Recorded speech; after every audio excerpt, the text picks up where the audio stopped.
ततो युद्धपरिश्रान्तं समरे चिन्तया स्थितं रावणं चाग्रतो दृष्ट्वा युद्धाय समुपस्थितं दैवतेश्च समागम्य द्रष्टुमभ्यागतो रणम् उपागम्याब्रवीद्रामम् अगस्त्यो भगवान् ऋषिः राम राम महाबाहो शृणु गुह्यं सनातनं येन सर्वा नरीन् वत्स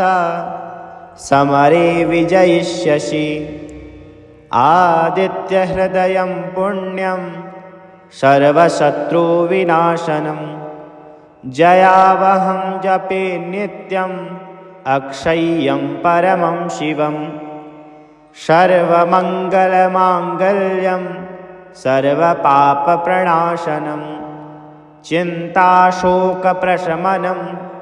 आयुर्वर्धनमुत्तमम् रश्मिमन्तं समुद्यन्तं देवासुरनमस्कृतं पूजयस्व विवस्वन्तं भास्करं भुवनेश्वरं सर्वदेवात्मको ह्येष तेजस्वी रश्मिभावनः एष देवासुरगणान्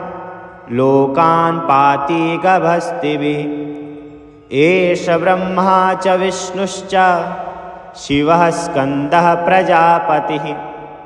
महेन्द्रो धनदः कालो यमः सोमो ह्यपाम्पतिः पितरो वशवः साध्या यश्विनौ मरुतो मनुः वायुर्वहनी प्रजा प्राणः ऋतुकर्ता प्रभाकरः आदित्यः सविता सूर्यः खगः पूखा गभस्तिमान् सुवर्णसदृशो भानुः हिरण्यरेतादिवाकरः हरिदश्वः सहस्रार्ची सप्तसप्तिर्मरीचिमान् तिमिरोन्मथनः शम्भो त्वष्टा मार्तण्डकोऽसुमान् हिरण्यगर्भः शिशिरः तपनो भास्करो रविः अग्निगर्भोदिते पुत्रः शङ्खाशिशिरनाशनः व्योमनाथस्तमो भेदे ऋग्यजुः सामपारगः घनावृष्टिरपां मित्रः विन्ध्यवीथिप्लवङ्गमः आतपे मण्डले मृत्युः पिङ्गलः सर्वतापनः कविर्विश्वो महातेजा रक्तः सर्वभवोद्भवः नक्षत्रग्रहताराणाम् अधिपो विश्वभावनः तेजसामपि तेजस्वी द्वादशात्मन्नमोऽस्तु ते नमः पूर्वाय गिरये पश्चिमायाद्रये नमः ज्योतिर्गणानां पतये दीनाधिपतये नमः जयाय जयभद्राय हर्यश्वाय नमो नमः नमो नमः सहस्रांशो आदित्याय नमो नमः नमः उग्राय वीराय शारङ्गाय नमो नमः नमः पद्मप्रबोधाय मार्तण्डाय नमो नमः ब्रह्मेशानाच्युतेशाय सूर्यायादित्यवर्चसे भास्वते सर्वभक्षाय रौद्राय वपुषे नमः तमोघ्नाय हिमग्नाय शत्रुघ्नायामितात्मने कृतघ्नाय देवाय ज्योतिषां पतये नमः तप्तचामीकराभाय वह्नये विश्वकर्मणे नमस्तमोविनिघ्नाय रवये लोकसाक्षिणे नाशयत्येष वैभूतं तदेव सृजति प्रभु पायत्येष तपत्येष वर्षत्येष गभस्तिभिः एष सप्तेषु जागर्ति भूतेषु परिनिष्ठितः एष एवाग्निहोत्रं च फलं चैवाग्निहोत्रिणां वेदाश्च क्रतवश्चैव क्रतूनां फलमेव च यानि कृत्यानि लोकेषु सर्व एष रवि प्रभु एनमापत्सु कृच्छ्रेषु कान्तारेषु भयेषु च कीर्तयन् पुरुषः कश्चिन् नावशीदति राघवः पूजयश्वैनमेकाग्रः देवदेवं जगत्पतिम् एतत्त्रिगुणितं जप्त्वा युद्धेषु विजयिष्यसि अस्मिन् क्षणे महाबाहो रावणं त्वं वधिष्यसि एवमुक्त्वा तदागस्त्यो जगाम च यथागतम् एतच्छ्रुत्वा महातेजः नष्टशोको भवत्तदा धारयामास सुप्रीतः राघवः प्रयतात्मवान् आदित्यं प्रेक्ष्य जप्त्वा तु परं हर्षम् अवाप्तवान् तिराचम्य शुचिर्भूत्वा धनुरादाय वीर्यवान् रावणं प्रेक्ष्य हृष्टात्मा युद्धाय समुपागतम् सर्वयत्नेन महता वदे तस्य धृतोऽभवत् ततो युद्धपरिश्रान्तं समरे चिन्तया स्थितं रावणं चाग्रतो दृष्ट्वा युद्धाय समुपस्थितं दैवतेश्च समागम्य द्रष्टुमभ्यागतो रणम् उपागम्याब्रवीद्रामम् अगस्त्यो भगवान् ऋषिः राम राम महाबाहो शृणु गुह्यं सनातनं येन सर्वा नरीन् वत्स समरे विजयिष्यसि आदित्यहृदयं पुण्यं सर्वशत्रुविनाशनं जयावहं जपे नित्यम् अक्षय्यं परमं शिवं सर्वमङ्गलमाङ्गल्यं सर्वपापप्रणाशनं चिन्ताशोकप्रशमनम् आयुर्वर्धनमुत्तमम् रश्मिमन्तं समुद्यन्तं देवासुरनमस्कृतं पूजयस्व विवस्वन्तं भास्करं भुवनेश्वरं सर्वदेवात्मको ह्येष तेजस्वी रश्मिभावनः एष देवासुरगणान् लोकान् पाति गभस्तिभिः एष ब्रह्मा च विष्णुश्च शिवः स्कन्दः प्रजापतिः महेन्द्रो धनदः कालो यमः सोमो ह्यपाम्पतिः पितरो वशवः साध्या यश्विनौ मरुतो मनुः वायुर्वहनी प्रजा प्राणः ऋतुकर्ता प्रभाकरः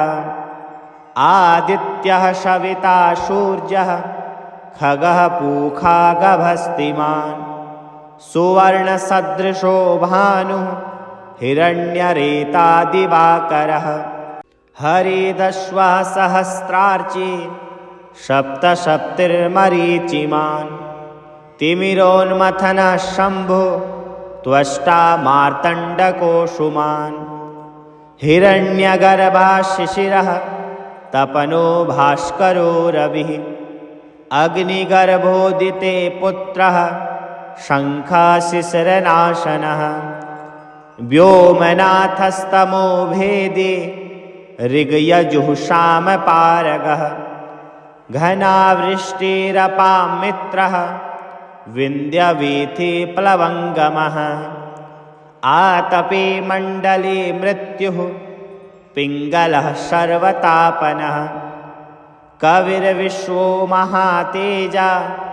रक्तः सर्वभवोद्भवः नक्षत्रग्रहताराणाम् अधिपो विश्वभावनः तेजसामपि तेजस्वी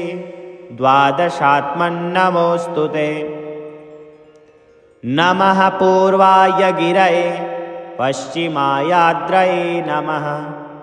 ज्योतिर्गणानां पतये दीनाधिपतये नमः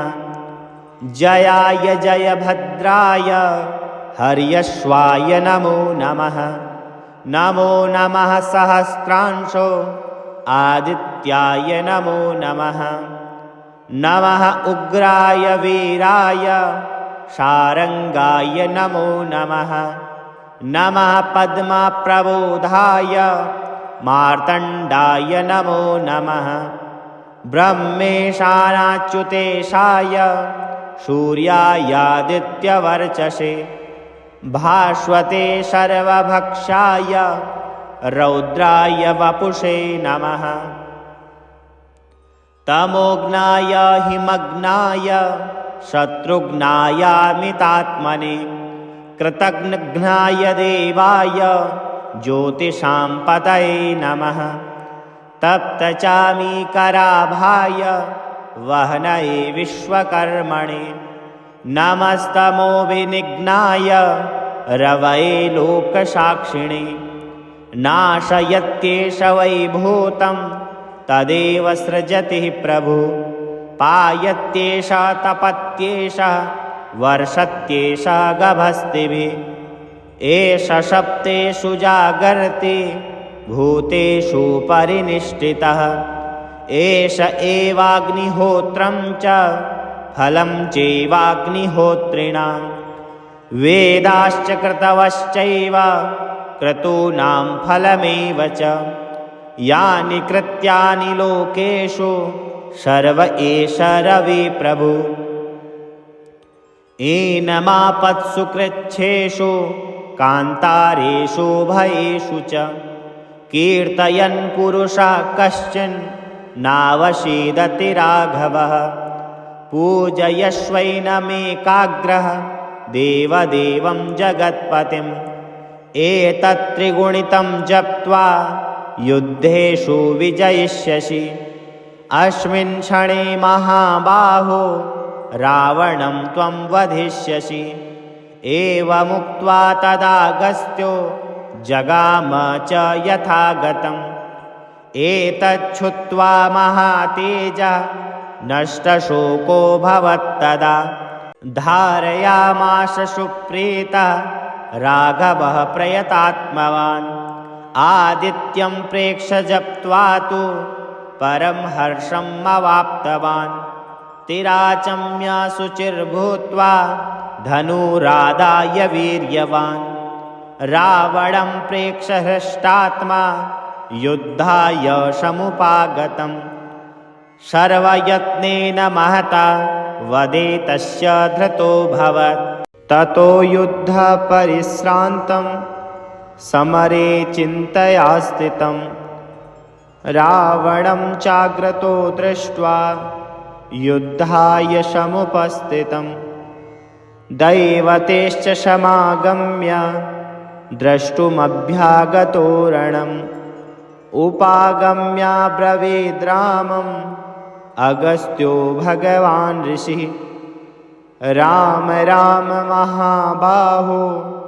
शृणु गुह्यं सनातनं येन सर्वा नरीन् वत्स समरे विजयिष्यसि आदित्यहृदयं पुण्यं सर्वशत्रुविनाशनं जयावहं जपे नित्यम् अक्षय्यं परमं शिवं सर्वमङ्गलमाङ्गल्यं सर्वपापप्रणाशनं चिन्ताशोकप्रशमनम् आयुर्वर्धनमुत्तमम् रश्मिमन्तं समुद्यन्तं देवासुरनमस्कृतं पूजयस्व विवस्वन्तं भास्करं भुवनेश्वरं सर्वदेवात्मको ह्येष तेजस्वी रश्मिभावनः एष देवासुरगणान् लोकान् पाति गभस्तिभिः एष ब्रह्मा च विष्णुश्च शिवः स्कन्दः प्रजापतिः महेन्द्रो धनदः कालो यमः सोमो ह्यपाम्पतिः पितरो वशवः साध्या यश्विनौ मरुतो मनुः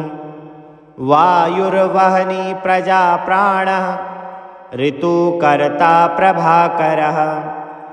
आदित्यः सविता सूर्यः खगः पूखा गभस्तिमान् सुवर्णसदृशो भानुः हिरण्यरेता दिवाकरः हरिदश्वः सहस्रार्ची सप्तसप्तिर्मरीचिमान् तिमिरोन्मथनः शम्भो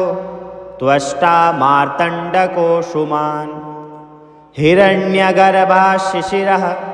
तपनो भास्करो रविः अग्निगर्भोदिते पुत्रः शङ्खशिशिरनाशनः व्योमनाथस्तमो भेदे ऋग्यजुःसामपारगः घनावृष्टिरपां मित्रः विन्ध्यवीथिप्लवङ्गमः आतपे मण्डले मृत्युः पिङ्गलः सर्वतापनः कविर्विश्वो महातेजा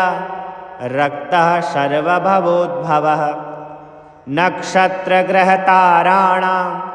अधिपो विश्वभावनः तेजसामपि तेजस्वी द्वादशात्मन्नमोऽस्तु ते नमः पूर्वाय गिरये पश्चिमायाद्रये नमः ज्योतिर्गणानां पतये दीनाधिपतये नमः जयाय जयभद्राय हर्यश्वाय नमो नमः नमो नमः सहस्रांशो आदित्याय नमो नमः नमः उग्राय वीराय शारङ्गाय नमो नमः नमः पद्मप्रबोधाय मार्तण्डाय नमो नमः ब्रह्मेशानाच्युतेशाय सूर्यायादित्यवर्चसे भास्वते सर्वभक्षाय रौद्राय वपुषे नमः तमोघ्नाय हिमग्नाय शत्रुघ्नायामितात्मने कृतघ्नाय देवाय ज्योतिषां पतये नमः तप्तचामीकराभाय वह्नये विश्वकर्मणे नमस्तमोविनिघ्नाय रवये लोकसाक्षिणे नाशयत्येष वै भूतं तदेव सृजति प्रभु पायत्येष तपत्येष वर्षत्येष गभस्तिभिः एष सप्तेषु जागर्ति भूतेषु परिनिष्ठितः एष एवाग्निहोत्रं च फलं चैवाग्निहोत्रिणां वेदाश्च कृतवश्चैव क्रतूनां फलमेव च यानि कृत्यानि लोकेषु सर्व एष रवि प्रभु एनमापत्सु कृच्छ्रेषु कान्तारेषु भयेषु च कीर्तयन् पुरुषः कश्चिन् नावसीदति राघवः पूजयश्वैनमेकाग्रः देवदेवं जगत्पतिम् एतत्त्रिगुणितं जप्त्वा युद्धेषु विजयिष्यसि अस्मिन् क्षणे महाबाहो रावणं त्वं वधिष्यसि एवमुक्त्वा तदागस्त्यो जगाम च यथागतम् एतच्छ्रुत्वा महातेजः नष्टशोको भवत्तदा धारयामास सुप्रीतः राघवः प्रयतात्मवान् आदित्यं प्रेक्ष्य जप्त्वा तु परं हर्षम् अवाप्तवान् तिराचम्य शुचिर्भूत्वा धनुरादाय वीर्यवान् रावणं प्रेक्ष्य हृष्टात्मा युद्धाय समुपागतं सर्वयत्नेन महता वदे तस्य धृतोऽभवत्। ततो युद्धपरिश्रान्तं समरे चिन्तया स्थितं रावणं चाग्रतो दृष्ट्वा युद्धाय समुपस्थितं दैवतेश्च समागम्य द्रष्टुमभ्यागतो रणम् उपागम्याब्रवीद्रामम् अगस्त्यो भगवान् ऋषिः राम राम महाबाहो शृणु गुह्यं सनातनं येन सर्वा नरीन् वत्स समरे विजयिष्यसि आदित्यहृदयं पुण्यं सर्वशत्रुविनाशनं जयावहं जपे नित्यम् अक्षय्यं परमं शिवं सर्वमङ्गलमाङ्गल्यं सर्वपापप्रणाशनं चिन्ताशोकप्रशमनम् आयुर्वर्धनमुत्तमम् रश्मिमन्तं समुद्यन्तं देवासुरनमस्कृतं पूजयस्व विवस्वन्तं भास्करं भुवनेश्वरं सर्वदेवात्मको ह्येष तेजस्वी रश्मिभावनः एष देवासुरगणान् लोकान् पाति गभस्तिभिः एष ब्रह्मा च विष्णुश्च शिवः स्कन्दः प्रजापतिः महेन्द्रो धनदः कालो यमः सोमो ह्यः पाम्पतिः पितरो वशवः साध्या यश्विनौ मरुतो मनुः वायुर्वहनी प्रजा प्राणः ऋतुकर्ता प्रभाकरः आदित्यः सविता सूर्यः खगः पूखा गभस्तिमान् सुवर्णसदृशो भानुः हिरण्यरेतादिवाकरः हरिदश्वः सहस्रार्ची सप्तसप्तिर्मरीचिमान् तिमिरोन्मथनः शम्भो त्वष्टा मार्तण्डकोऽसुमान् हिरण्यगर्भः शिशिरः तपनो भास्करो रविः अग्निगर्भोदिते पुत्रः शङ्खशिशिरनाशनः व्योमनाथस्तमो भेदी ऋग्यजुःसामपारगः घनावृष्टिरपां मित्रः विन्ध्यवीथिप्लवङ्गमः आतपे मण्डले मृत्युः पिङ्गलः सर्वतापनः कविर्विश्वो महातेजा